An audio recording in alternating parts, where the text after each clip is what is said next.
വഖഫ് സംരക്ഷണം സാമൂഹിക സുരക്ഷയ്ക്ക് എന്ന മുദ്രാവാക്യം ഉയർത്തി 19-ന് SDPI വഖഫ് സംരക്ഷണ റാലിയും മഹാസമ്മേളനവും സംഘടിപ്പിക്കും. മലപ്പുറം മമ്പുറം തങ്ങൾ നഗറിൽ വെച്ചാണ് പരിപാടി ഒരുക്കുക. നിങ്ങളുടെ കുരുന്നിന്റെ ആദ്യ കാതുകുത്ത് വേദനയില്ലാതെ തികച്ചും സൗജന്യമായി ഞങ്ങൾ ചെയ്തു തരും. പരിചയസമ്പന്നരായ ലേഡി സ്റ്റാഫുകളുടെ സേവനം. പൊന്നു മനസ്സോടെ ഏവർക്കും സ്വാഗതം. പവൻ ഗോൾഡ്, തിരൂർ.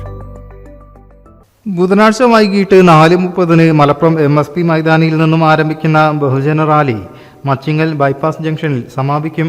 തുടർന്ന് വൈകിട്ട് 6-ന് നടക്കുന്ന മഹാസമ്മേളനം SDPI ദേശീയ ജനറൽ സെക്രട്ടറി അബ്ദുൽ മജീദ് ഫൈസി ഉദ്ഘാടനം ചെയ്യും.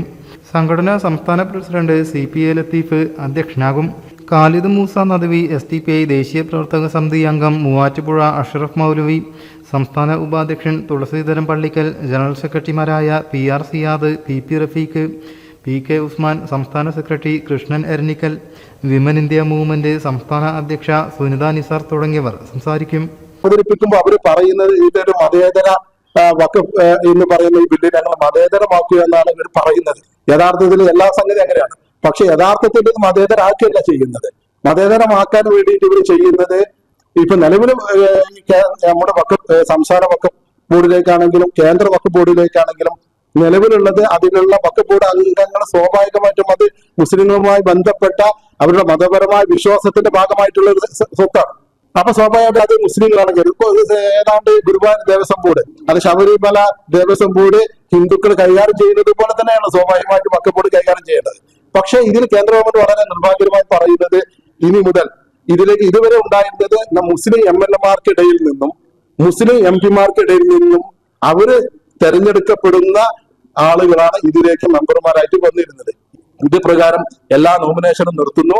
കേന്ദ്ര ഗവൺമെന്റ് നോമിനേറ്റ് ചെയ്യുന്ന അത് മുസ്ലിങ്ങൾ അതല്ലാതെ നോൺ മുസ്ലിം അല്ല ആളുകൾക്ക് അതിലേക്ക് അംഗങ്ങളായിട്ട് കൊടുക്കാമെന്ന് പറയുന്നു. അപ്പൊ അതോടുകൂടി ഇത് മതേതരമാകുമെന്ന് പറയുമ്പോൾ യഥാർത്ഥത്തിൽ അതിലൊരു വ്യവസ്ഥ ഉള്ളത് ഈ രാജ്യത്തെ ഏതൊരു പൗരനും വഖഫ് സ്വത്തിലേക്ക് വഖഫാക്കി പിന്നെ അവർക്ക് വഖഫ് സ്വത്താക്കി പ്രഖ്യാപിക്കാൻ ഏതൊരു പൗരനും, അതാണ് മതേതരത്വം എന്ന് പറയുന്നത്. പക്ഷെ ആ വകുപ്പ് ഇനി മാറ്റുകയാണ്. ഇനി ഒരു മുസ്ലിങ്ങളല്ലാത്ത ആർക്കും ഇനി വഖഫ് സ്വത്തിലേക്ക് അങ്ങനെ ഒരു പിന്നെ ഒരു തീരുമാനം എടുത്തുകൊണ്ട് വഖഫിലേക്ക് അവർക്ക് സ്വത്തിലേക്ക് പോകാൻ കഴിയില്ല. രണ്ട്, ഏതെങ്കിലും ഒരാള് ഇസ്ലാം മതം സ്വീകരിച്ചിട്ടുണ്ടെങ്കിൽ തന്നെ അയാൾക്ക് വഖഫ് സ്വത്ത് കൊടുക്കാൻ കഴിയില്ല. 5 വർഷത്തെ പ്രാക്ടീസ്ഡ് മുസ്ലിം, നിങ്ങൾക്കറിയാം പ്രാക്ടീസ് മുസ്ലിം എന്ന് പറഞ്ഞാൽ 5 വക്ത് നിസ്കാരമൊക്കെ നിസ്കരിക്കുക, നോമ്പ് നോക്കുക, സക്കാത്ത് കൊടുക്കുക, ഇങ്ങനെയുള്ള പ്രാക്ടീസ് ചെയ്യുന്ന മുസ്ലിങ്ങൾക്ക് മാത്രമേ ഇനി അത് 5 വർഷം അവർ നിരീക്ഷിച്ചിട്ട് അവർക്ക് മാത്രമേ ഈ സ്വത്ത് വഖഫ് ചെയ്യാൻ പറ്റുകയുള്ളൂ എന്നും ബില്ലിൽ പറയാം. നിങ്ങൾ ആലോചിച്ച് അതിന്റെ വിരോധാഭാസം.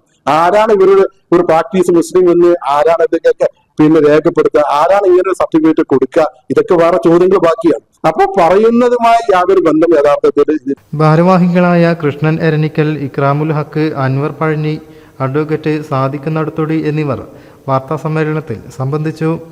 News bureau, Malappuram. മലപ്പുറം ജില്ലയിലെ ഓത്തറൈസ്ഡ് പ്ലാറ്റിനം ഡീലറായ മിത്ര ഡയമണ്ട്സിൽ നിന്ന് സ്വന്തമാക്കൂ ഏറ്റവും പുതിയ ഡിസൈനിലുള്ള പ്ലാറ്റിനം ആഭരണങ്ങൾ. പ്ലാറ്റിനം ഗിൽഡ് ഇന്റർനാഷണൽ സർട്ടിഫിക്കറ്റ് ഉള്ള പ്ലാറ്റിനം ആഭരണങ്ങൾ മാത്രമാണ് മിത്ര നിങ്ങൾക്കായി ഒരുക്കിയിരിക്കുന്നത്. അതിശയകരമായ മറ്റൊരു കാര്യം എന്താണെന്ന് വെച്ചാൽ ഇന്നത്തെ സ്വർണ്ണവിലയ്ക്ക് തുല്യമായ തുക മുടക്കിയാൽ പണിക്കൂലിയും GSTയും ഉൾപ്പെടെ നമുക്ക് പ്ലാറ്റിനം പർച്ചേസ് ചെയ്യാം. ഇപ്പോൾ മിത്ര ഡയമണ്ട്സിൽ നിന്നും പ്ലാറ്റിനം കപ്പിൾ റിങ്ങുകൾ സ്വന്തമാക്കൂ. ഓർഡർ ചെയ്ത് വെറും 3 ദിവസങ്ങൾക്കുള്ളിൽ.